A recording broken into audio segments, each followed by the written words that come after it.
Hi, I'm Sean Kanan. Welcome to the Sarah O'Connell Show. Welcome to the Sarah O'Connell Show. Sean Kanan, welcome to the Sarah O'Connell Show. How are you today? I'm doing great. Thank you very much. It's an honor to have you on my show. I've wanted to speak to you for the longest time and celebrate all the great stuff you've worked on and written and produced and all that good stuff. So before we get started, can you explain a bit about when you first wanted to get into acting? I understand you studied political science at university.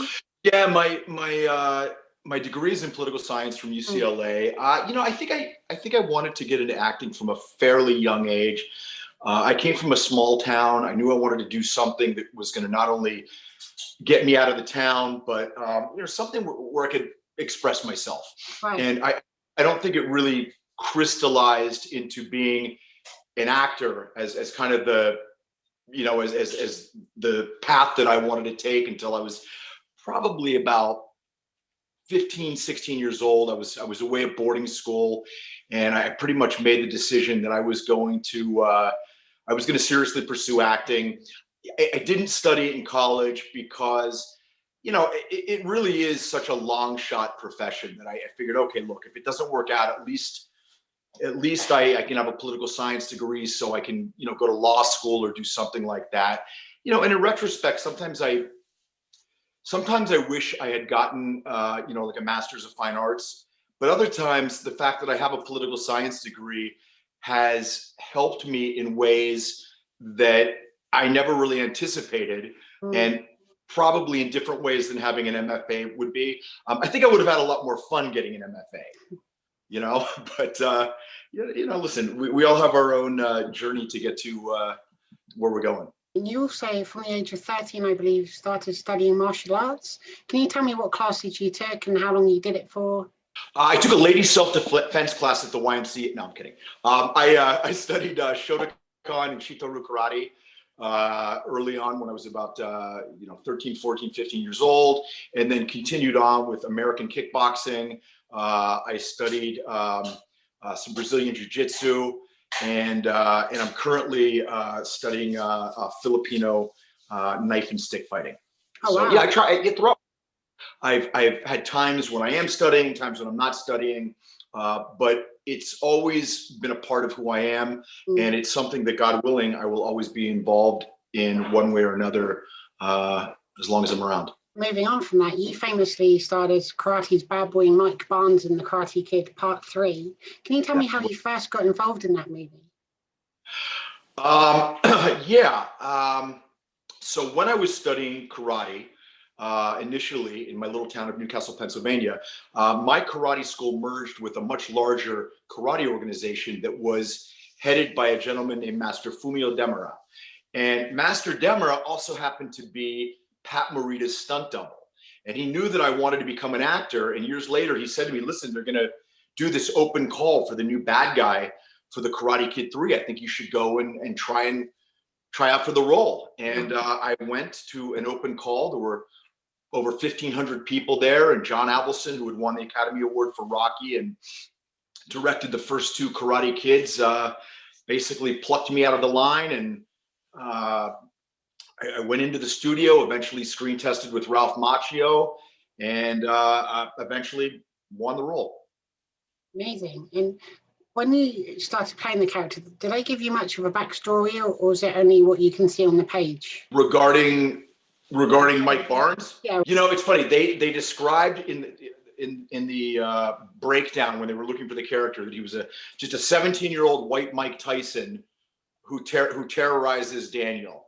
So that's about all I knew. So there really wasn't a whole lot of backstory other than he was a kid from Northern California who was on the martial arts tournament circuit, was tearing it up, was winning, and was fighting. He was a very dirty fighter. So that's about all I knew. Is it true there was a fight scene where you almost died?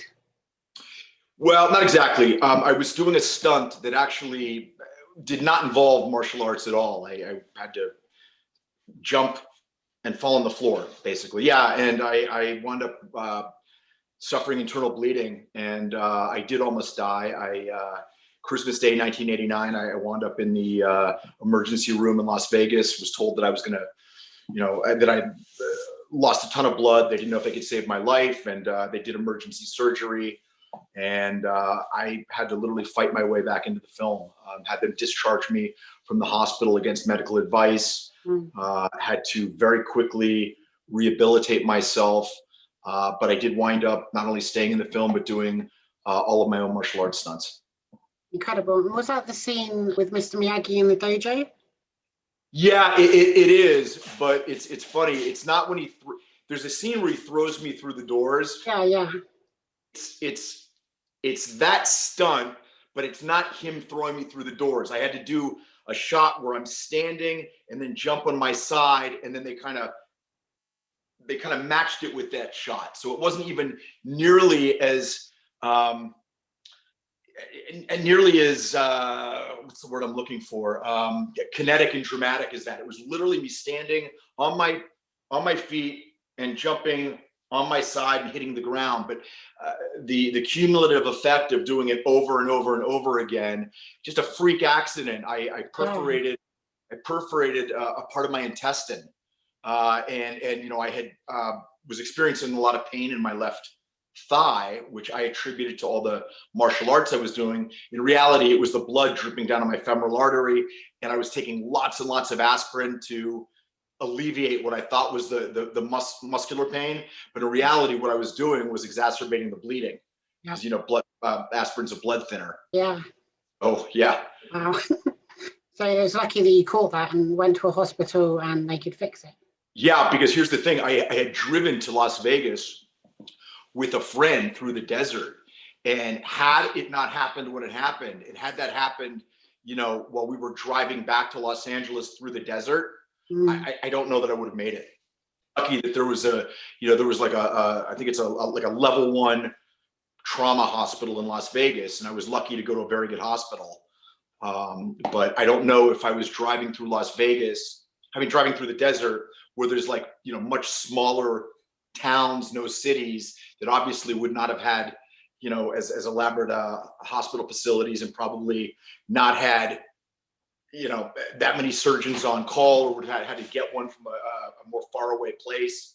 I don't know, because by the time I was in the emergency room, I was absolutely dying. I had lost a tremendous amount of blood, and was, the pain was starting to become very acute, and I was drifting off. I could feel myself slipping away. Yeah, that must have been so scary for you, and I'm glad obviously you pulled through, and amazingly you could even finish the movie. Yeah, it's the scariest thing that's ever happened to me to date, to be honest. Yeah. It really is. So I imagine looking back, that definitely must be the low light of that production, but do you also have highlights? What were your favorite scenes to film?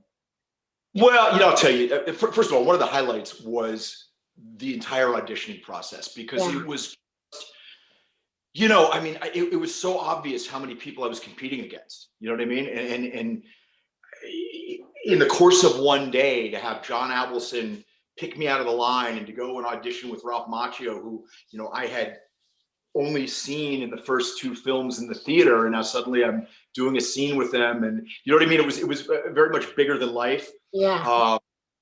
When I got into the studio from outside, where everyone was lined up, there were all these media outlets were there, Entertainment Tonight, Access Hollywood, all of these things filming it, because in reality, this was a publicity stunt. The chances of finding, one of your lead actors in the 3rd installment of a successful franchise, it just doesn't happen. Yeah. And I think they were doing it as a publicity stunt, really never thinking they were going to find the actor, and they did. But it was very exciting. Filming the final scene was really exciting. There must have been 10 cameras around. It was the All Valley tournament, and there were hundreds of extras, and that was really exciting. And in a really weird way, the whole getting injured, and the road to rehabilitating myself, and the roller coaster of ups and downs, and the frustration and the excitement, and it really was like a calliope of emotions that was happening in a very short amount of time. And I think as we get older, to a certain extent, we become better at, we've experienced more things, and so our ability to emotionally handle things hopefully improves. but I was 21. And so these were a lot of emotions that were relatively new to me. And so they're exciting and they're scary and they're, exhilarating, and it's all this stuff. Whereas now, some of them I would probably be a little more capable of handling, I guess. Not that I didn't handle it, but not the part about being told I was going to almost die. I really did not look forward to that happening again. Right. Just being called by the director and saying, listen, you basically have 10 days to get back to work, or we're going to hire Brandon Lee, who was Bruce Lee's son. And, having gone through everything I went through to get the role, I was like, I'll be damned if I'm going to lose this thing. There's no way this is happening. I'm going to do whatever it takes to stay in this film. And I did. But they only had a limited time to film it. They would have had to have gone back and reshot everything like to do that, right? Yeah, they had just enough of me on film that they were willing to, give me the 10 days to see if I could. I don't remember, honestly, if it was 10 days or it was a week or 12 days. It was a very short amount of time. I mean, I left the hospital with a 15-inch scar on my abdomen with staples going up and down it. So you're talking about not only getting the staples taken out, healing, and then going into doing, significant physical martial arts scenes, hoping to God that I don't get kicked or punched and it splits my wound open again. So it was pretty intense. Yeah, it sounds it. Do you remember what the first scene back was after you came out of hospital? I honestly don't remember what it was. Yeah. I wonder too, what was it like working with Pat Morita? Because of course he played the legendary Mr. Miyagi, but his history was more in comedy and Happy Days and stand-up and stuff like that. What was he like? So, for me, I grew up watching him as Arnold in Happy Days. I mean, I used to run home from school during lunch, and that's when Happy Days was on. So I grew up with Pat Morita as Arnold. It was great. I mean, he was a tremendous actor. I mean, I think most people know that he was not, he doesn't speak with, a Japanese accent. He had more like almost like a New York accent. And he, I really believe he should have won the Academy Award for that role. I mean, I think he was severely overlooked. It was a phenomenal performance. And I think the only reason he didn't is probably some people didn't know that, Pat was an American, who spoke with like this New York accent. And that's a character created. He wasn't some little man from Japan who sounded like that. And in retrospect, just such a powerful performance. I mean, to this day, there's a couple movies that I can still watch and I really get misty. Rocky gets me every time. And there's scenes in the original Karate Kid film where I watch it and I go, it's unbelievable. 35 years later, it still resonates with me listening to Mr. Miyagi and his wisdom and his advice and his love for Daniel. And it's really motivating. And I'm just very flattered and honored that I've been able to be a part of this, this film that has become a part of the world's cinematic tapestry. Here's a question that's just popped into my head then. If you were to watch back The Karate Kid Part 3, are you on your side or Daniel LaRusso's? Well, I think I would have. I mean, Mike Barnes was a pretty reprehensible individual. I mean, Johnny Lawrence was not really a bad guy. And at the end, he even raises Daniel's hand and he says, "You're okay, LaRusso." Mike Barnes was a bad guy. He was a maladjusted bad guy. So I would have definitely rooted for Daniel. Interesting.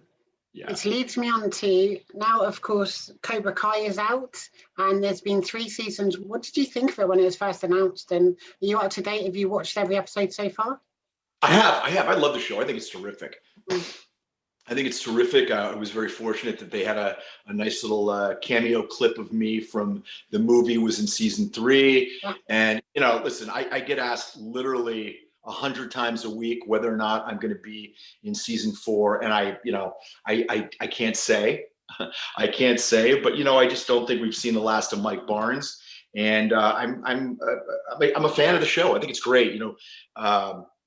Ralph and Billy and Martin Kove are great guys, and I could not be happier for their success. It could not happen to nicer guys.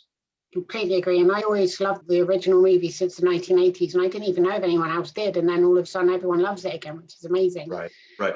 Yeah, I mean, it's amazing that there's, a whole new generation that is being introduced to the Karate Kid universe. And I think, if I'm not mistaken, to a certain extent, there's a group of kids who started watching Cobra Kai and literally had to go back and watch the original movies. They almost did it backwards. I mean, and I think one of the really exciting things that the show does is it straddles the fence between catering to the people my age who have the nostalgic remembrance of the original films, and then catering to this younger generation who, this is all new to them. Yeah, I completely agree. And I think it also, when you learn more about the characters, it actually sheds more light on them and gives you even more enjoyment watching the originals as well, because you know more of their backstory. Right, that's a great point. Yeah. And another thing I wondered, because I just rewatched The Karate Kid 3 yesterday. So Mike Barnes originally was hired by Terry Silver, right? Yeah. And the deal was that he was going to get 50% of the dojos. Right. Did he complete his mission? Would he have got them, even though he lost in the tournament? I think that when the deal was struck, I don't remember anything being said that it was predicated on Mike Barnes winning. Right. So I think Mike Barnes has a very he has very good standing to say that he is entitled to 50% of the Cobra Kai dojos. I think that would be very interesting. And the other thing is, the other dojos haven't been mentioned yet. The other dojos have not been mentioned yet. That's correct. Right. So it's all very interesting. Do you think, no spoilers if you really know the answer to this, but do you think Mike would be Cobra Kai still, Miyagi-Do, or maybe Eagle Fang? I don't know. I mean, so many people speculate on what became of Mike Barnes. And I always say one or two things happened. He either continued to go down the dark path and, probably went to prison and, became a even worse human being, or maybe he got straightened out. Maybe he went to the military, or maybe, something happened and he had an epiphany. Remember, he was only 17. I mean, at 17, for most people, you still have the chance to turn things around. And I'd like to think that he was able to turn things around. I think it would be interesting to play the character, as somebody that is a much more layered, multidimensional character than he was in the original, in the Karate Kid 3. The most traumatic scene for me was when he ripped that bonsai tree in half. Make a wish. Yeah, I know. I completely agree. And also, I think the interesting returning to the series now that it's more of a comedy. I mean, there's obviously loads of drama in there too, but it's got a different feel to it than it did before. Well, the three main writer-producers, Josh Held, Hayden Schlossberg, and John Hurwitz have a really huge comedy background, having done Harold and Kumar and Hot Tub Time Machine. So, I think it's great. I mean, I love how anachronistic Johnny is. I mean, he really is like this guy from the 80s, in 2021, and he's still, he still has a foot back in the 80s, which I guess to a certain extent, I do too. I mean, those were the years of when I was coming of age, and I think you always tend to remember the music, from those years, the movies from those years, and I think at least I do. You tend to kind of romanticize it as being, wow, this great, amazing decade, better than all the others. I have a similar thing too. Yeah. Yeah, and my parents, my dad, the same thing. He came of age like in the 50s, and so for him, I remember as a kid, he would always talk about music from the 50s and the Cars and things like that. So I think that's kind of a common denominator that everybody shares, is that the decade you came of age in is always has a special place in your heart. Absolutely. And then after the Karate Kid 3, you went on to play Gregg Parker in The Outsiders, a TV sequel to the classic '83 movie. I did, and what was interesting about that was Ralph Macchio starred in the television. Yeah, I was going to say, exactly. So it's, and I also did that with Billy Bob Thornton and David Arquette. Yeah, David Arquette. It was a great experience. Great fun too. I had grown up on S.E. Hinton's books, reading The Outsiders, and That Was Then, This Is Now, and Rumblefish. And it really was one of those times where I felt like I got to play dress up and almost was like a little kid playing. We were doing this thing from the 50s. There was one scene we did, which was this huge rumble scene where, all the socias, which I was the leader of the socias, we come in these fancy, Mustangs and cars like that. And there's barrels with, fires burning, and then the greasers come in and it's this big, and it was almost like exactly like how I envisioned it in the book. Yeah. Yeah, it must have been a lot of fun to do. And then obviously after that, you've become a huge daytime TV star. You were in General Hospital, Bold and the Beautiful, Young and the Restless. What do you love about daytime TV? And I could add one more because I know it was kind of popular in the UK, Sunset Beach. Yes. Amazing. Yeah. I've worked off and on in daytime television for 3 decades. And what do you think is so special about it? Because these shows go on for such a long time and have such a big loyal following as well. That's just it. I think that most of them have been around for so long that everybody's got a family member who watches it. Stepping into one of those shows, you're stepping into something not unlike when I did Karate Kid 3. You're stepping into something with a huge pre-existing audience. And I'm going to segue for a second and plug my new show, which I know you guys don't get yet in the UK. I promise you we are going to get to it. Yeah. Okay. All right. Okay.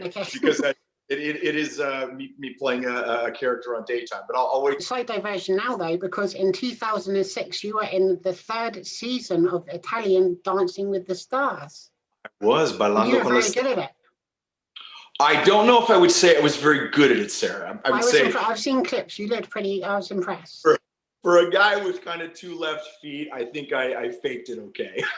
But it was an amazing experience. It really was. It was hard too. I mean, ballroom dancing and Latin dances, and I think many girls as they're growing up study dance on some level, and most guys don't.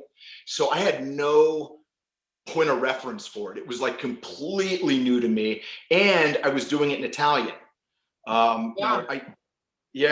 So it was tricky. Why did you go for the Italian version? Was it just an opportunity that came up? Well, I had done a movie in Italy, and it turned out that one of the producers on the film also was an agent, and she said to me, "Look, we've got this offer for you to do this." And I was like, go live over in Rome for like 8 months and learn to dance and all that stuff. Heck yeah, sign me up. I'm in. And it was an utterly and completely amazing and life-changing experience on so many different levels.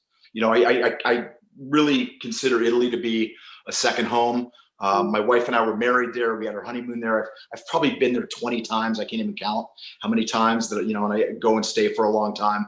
A couple of my best friends in the world still live there. So it's a very, very special place for me. I love that. Oh, yeah, it's a beautiful place. I've been there several times as well. Now, you've also started many other shows. You've been in Desperate Housewives, The Nanny, Lois and Clark, The New Adventures of Superman, Walker, Texas Ranger, and lots of other good stuff. What were your favorites? And are there any shows that you've always loved that you'd really like to do in the future? Well, I'll tell you, doing Walker, Texas Ranger was special because, I'll never forget when I was a kid, my dad met Chuck Norris somewhere and got me an autographed picture of him. And I was so excited to get this autographed picture. And then decades later, here I am in Texas doing a fight scene with Chuck Norris. And I mean, again, it's one of the things I love about what I do. You never know who you're going to meet, who you're going to work with. And it's just really, really exciting. I mean, that was a big one.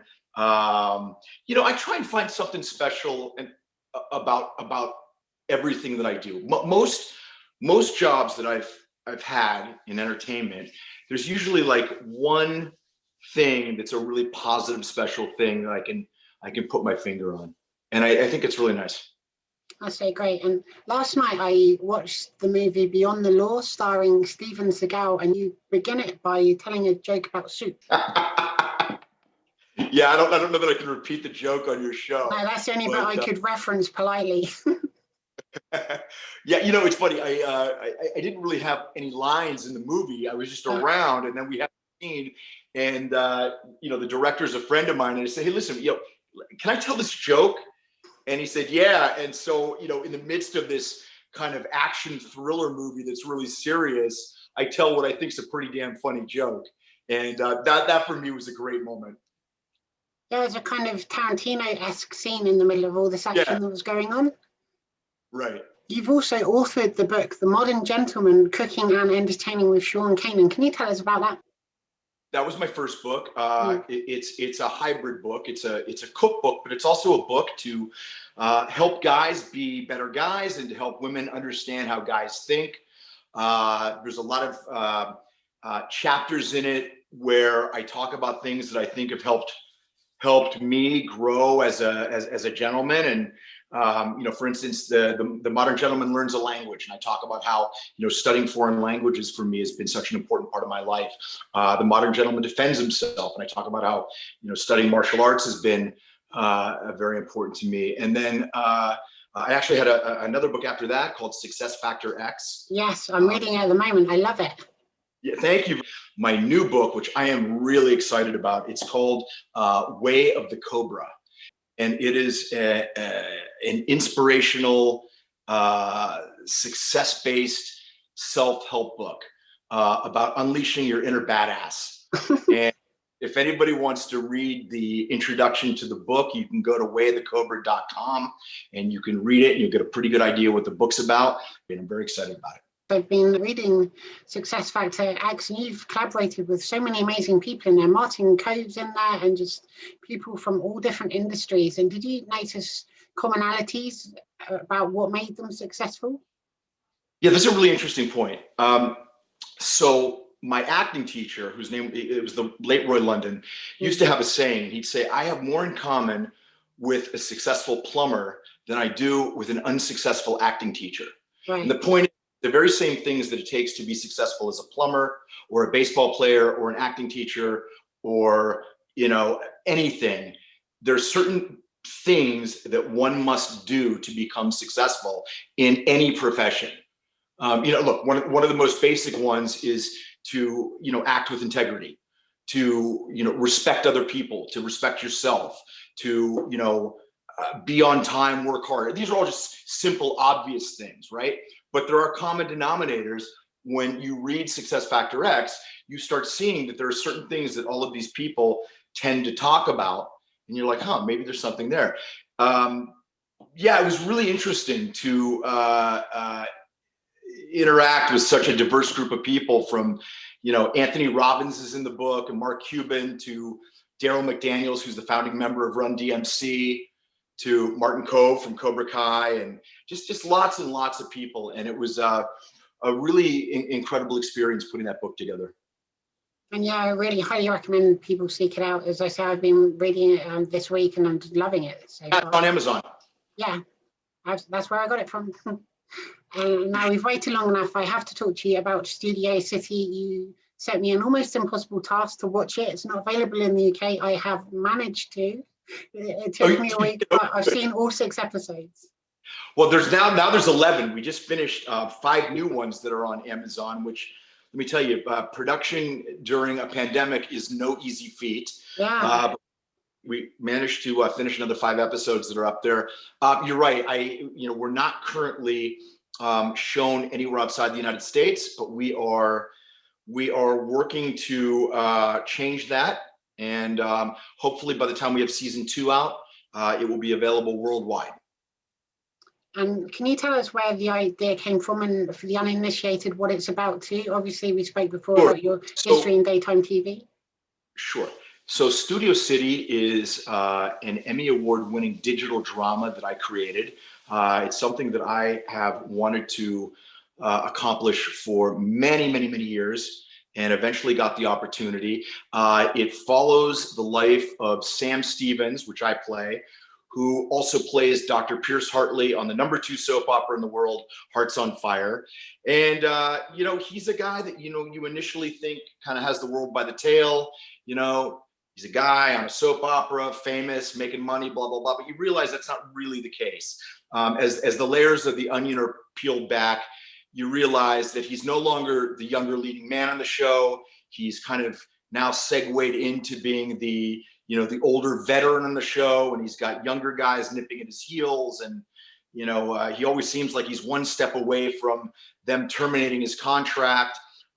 He's a guy that, he's got a girlfriend who is just a horrendous gold digger and much younger. He's a guy that always felt that he should have had a bigger career in his mind, that he should have been an action star. And the producer tells him, don't you get it, Sammy? You're just too damn old. And his life is completely turned upside down at the end of the first episode when somebody that he never knew existed shows up into his life. A lot of terrific actors that I've worked with on daytime are in it, but it's not a show for soap opera fans. It's a show about a guy in a soap opera, but this is a show for everybody. So I really can't wait till it's available in the UK for everyone to see it, because I'm very proud of it. And I highly recommend it too. When I got access to the episodes, I watched all 6 straight away, one after the other, and I needed to know what happened next. There's humor in there. You're friends with Turner Schofield, right? Yes. So Scott has actually been on my show before. I ended up messaging Scott. Wasn't he terrific in the show? Phenomenal, incredible, and obviously Emmy nominated as well. Yes. Yep. So Scott, I believe, text your wife who sent Scott the links, who sent them to me, and that's how I ended up seeing them. Yeah, I'm glad that worked out. Because I love the challenge.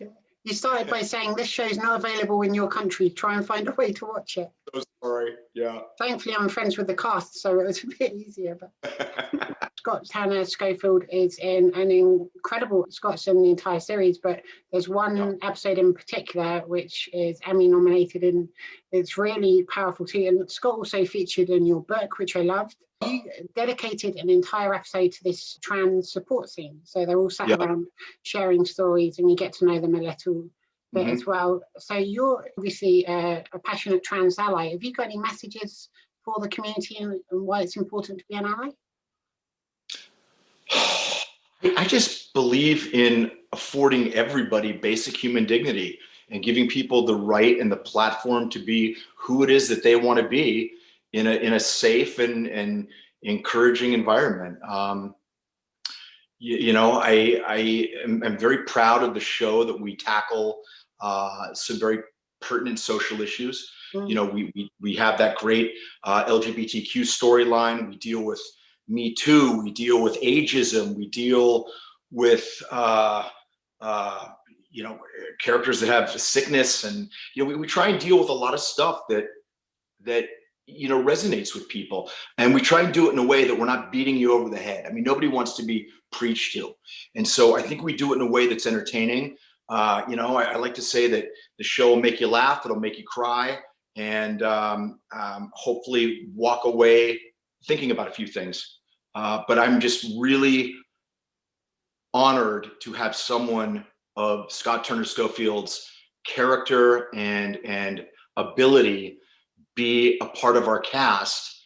And while Scott is involved in an LGBTQ storyline, he's not just our LGBTQ actor to fill a hole. He's a terrific actor who is a part of the cast, and I'm looking forward to writing a lot of exciting story for Scott, much of which has nothing to do with LGBTQ. Do you know what I mean? He's just an actor who happens to be a trans man. And I'm very proud of the fact that our show and Scott made history. Scott was the first trans man ever nominated for an Emmy, which makes our show the first show to ever have a trans man nominated for an Emmy. And I couldn't be happier.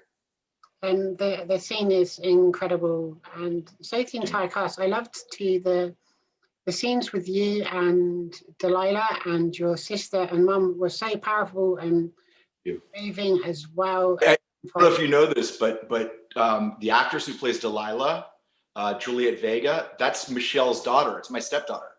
Oh, really? Seriously? Yeah, she's my stepdaughter. A tremendous job.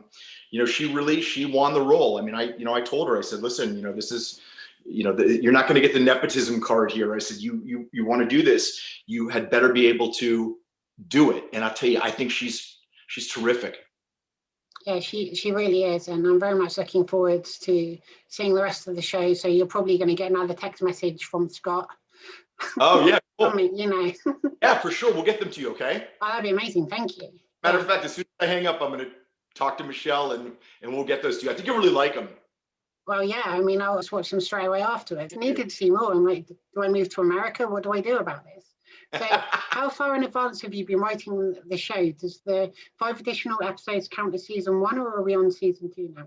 No, this is a continuation of season 1. So we now have our completed season 1, which is 11 episodes. And, we will do season 2 sometime, I'm guessing probably in about 8 months, When your rival in the show is first introduced, I noticed it was written Bad Boy Nick Cassidy. Was that a reference to Karate Kid 3? It wasn't. I honestly, I didn't even think about that. And now in retrospect, I see why that would play. Yeah, because that's kind of how you were introduced too. Right. And can you tell me, in addition to Studio City and maybe Cobra Kai, we do not know, is there anything else you're working on at the moment or is coming out in the coming year? Doing a lot of publicity and press for Studio City. Once we finish and get it up there, now we got to get people to see it. So, we're kind of like that little engine that could. So trying to do a bunch of press to increase our viewership. And I think that I'm going to be starting a film next month.